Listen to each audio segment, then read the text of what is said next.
Video games turned violent when a woman is stabbed and a man was hit over the head with a brick. Police say it all happened at the Country Lake Apartments in Mill Creek, and they're still looking for the attackers. Good for Utah's Felicia Martinez has the latest. Police and neighbors tell me that the fight broke out around 3:30 this morning. Apparently, the couple knew their attackers. In fact, they opened up their home to them. In the end, they wound up stabbed and pretty beat up. A night of playing video games takes a violent turn after an argument broke out between four people. But first started with a 28-year-old man who lives at the Country Lake Apartments and his 51-year-old guest. And the male suspect hit the male victim in the head with a blunt object described as either a rock or a brick.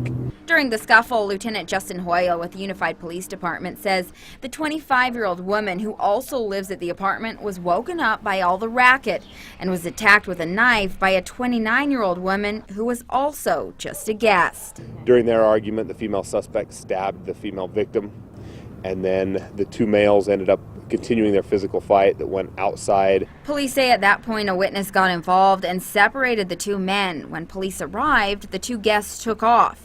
Meanwhile, the victims were taken to Intermountain Medical Center in serious condition, but are now doing much better.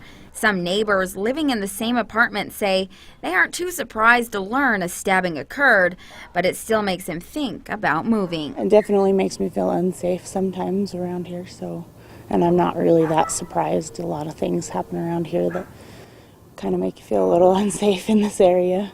However, police presence has remained in the area while they search for the attackers. Their acquaintances or friends, they were invited guests over their home where they were playing video games. Then ultimately an argument ensued between the two of them. So obviously this wasn't just a random crime. Now, police know who these suspects are, so it's only a matter of time before they're caught. Reporting in Mill Creek, I'm Felicia Martinez. Good for Utah.